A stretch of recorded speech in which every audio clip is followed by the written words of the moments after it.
सर्वप्रथम सर्वांना जय शिवराय. मित्रांनो, आज आहे 8 जुलै आणि 9 जुलै पासून महाराष्ट्रामध्ये पावसाची कशी परिस्थिती असणार आहे त्याबद्दलही बोलूयात. आणि सगळ्यात महत्त्वाचं म्हणजे मोठी उघाड नाहीये. काही 5-6 दिवसासाठीच पाऊस थांबतो आहे आणि तसंही 9 जुलैला सुद्धा आभाळ येणार, काही ठिकाणी सटकारे-बिटकारे पडणार आणि थोडीशी जरी हवाने साथ दिली, गरमीची लेवल थोडी जरी वाढली, तर चांगला देखील चटकारा काही भागात पडणार आहे.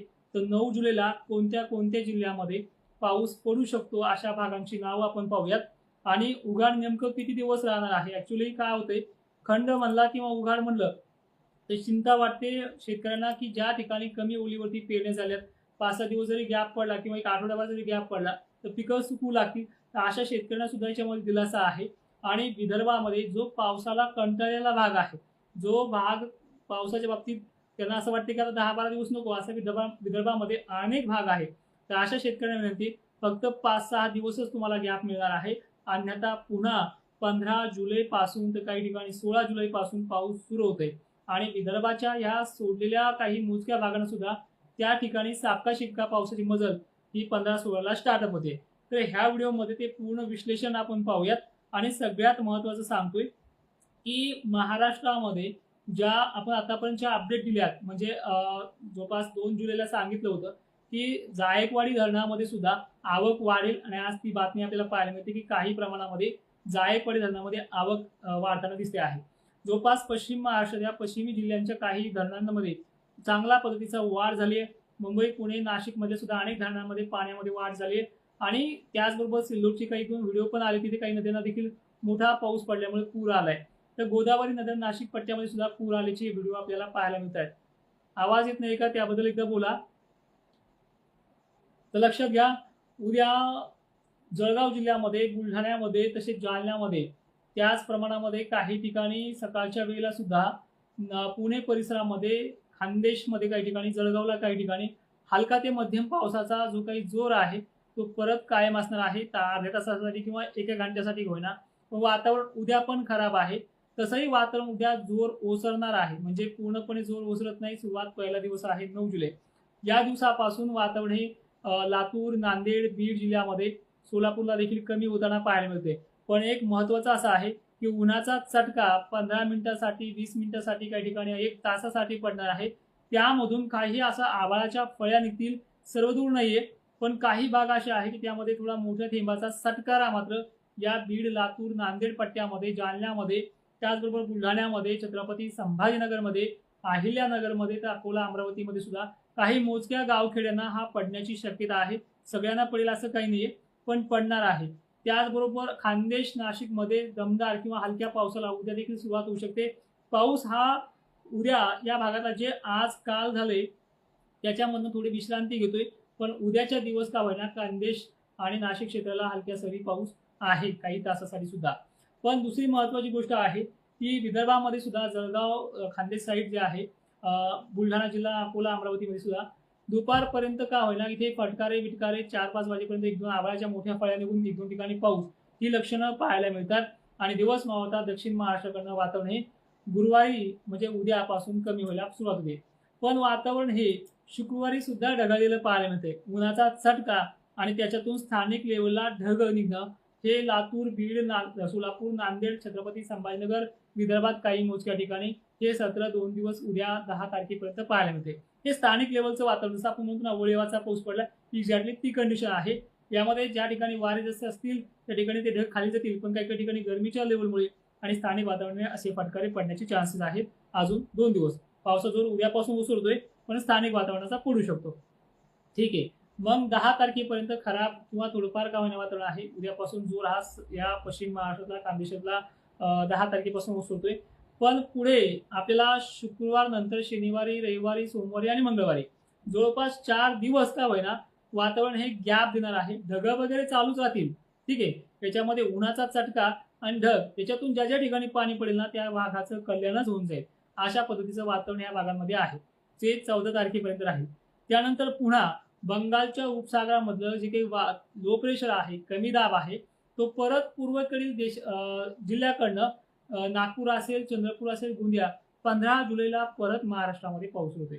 15 जुलैचा पाऊस छत्रपती संभाजीनगरला आहे, बुलढाण्याला आहे, वाशिमसह नांदेड पट्ट्याला सुद्धा आहे, इकडे नाशिक पर्यंत आणि खांदे जळगाव पर्यंत मजल मारतो आहे 15 जुलैचा पाऊस रात्रीपर्यंत.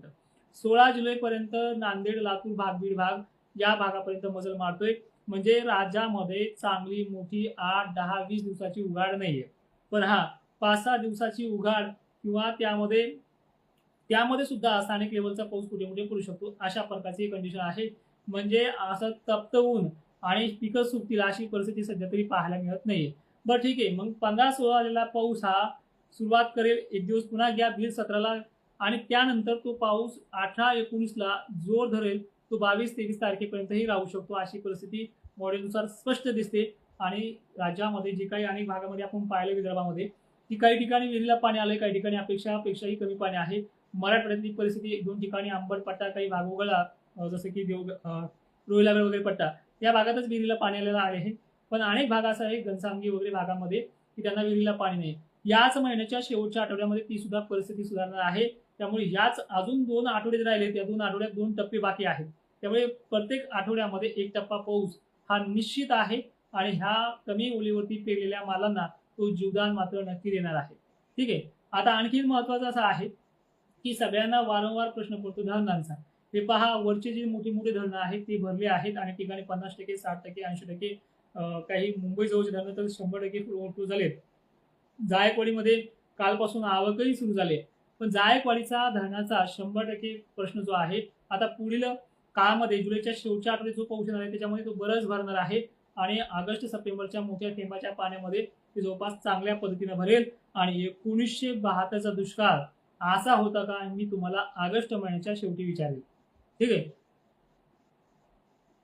गारोळे सर, तुमच्या भागातून मी आलोय, माहिती आहे मला तुमचं गाव कोणतंही काय आहे.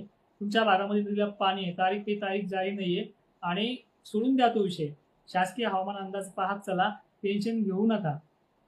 मी एवढंच सांगेन की मी आता आधार देण्याचं काम करतोय. बरेच शेतकऱ्यांनी कमी पावसावरती पिकं घेतली, ती वाया जाणार नाही ही मात्र चांगल्या पद्धतीने आपण सांगत आलेलो आहे. आणि ठीक आहे ना, सुपर अल्निनो भारतामध्ये पाऊसच पडणार नाही, महाराष्ट्रात पाऊस पडणार नाही, मग धरणं डोंबलेने भरलेत का? तिकडे चष्मा लावून पाहणार. काही ठिकाणी पेरण्या कमी पावसावरती झाल्यात, पण सापका शिपका हा पाऊस चालू राहणार आहे, तेच सांगण्याचा प्रयत्न करतोय. आणि कोणत्या भागाला किती टक्के पाऊस कमी हे मला सुद्धा माहिती आहे. मी विदर्भ संपूर्ण फिरून आलोय, सांगायची गरजच नाहीये. ठीक आहे. आणि नसेल पटत तर रस्ता दुसरा आहे. आतापर्यंतचा रेकॉर्ड आहे, जो शब्द 5 मार्चला दिला तो अजूनही ठाम आहे. मला सुद्धा दिवाळीच्या आसपास किंवा ऑगस्ट महिन्यामध्ये दुष्काळ बघायचा, तुम्ही पण बघा माझ्यासोबत. चला पुढचा विषय. 2 दिवस तर ढगाळ वातावरण आहे, स्थानिक वातावरणाचा पाणी आहे. तर पुढे 15-16ला येणारा मान्सून सुद्धा मराठवाडा विदर्भामध्ये दस्तक देतोय आणि तिथून सुद्धा पाणी सक्रिय पावसामुळे अनेक पिकांना किती जीवदान मिळेल. शेवटच्या आठवड्यात सुद्धा 22-23ला सुद्धा पाऊस पुन्हा आगमन करणार आहे. म्हणजे अशा प्रकारे 5-5, 6-6 दिवसाची टप्पे आहेत. पण कदाचित बंगालच्या उपसागराबरोबर अरबी समुद्राने जर साथ दिली तर 15-16चा आलेला पाऊस हा जवळपास 22 ते 23 तारखेपर्यंतही उघडणार नाही, अशी पद्धतीचं वातावरण पुढचं देखील बनते आणि काळजी करण्यासारखी पद्धत महाराष्ट्रात दिसत नाहीये. त्याचबरोबर महत्वाचं म्हणजे जी प्रणाली आहे वातावरणाची, जी साथ देते, बंगालचा उपसागर असेल, अरबी समुद्र असेल, भारताला पूर्ण तिन्ही समुद्राचा वेढा मिळालेला आहे. त्यामुळे अशा प्रकारचे पाऊस हे होत राहतात. दुष्काळी भाग, दुष्काळी पट्टा, दुष्काळी जे काही शब्द आहेत ते काही दिवसात अजूनही मिटणार आहेत.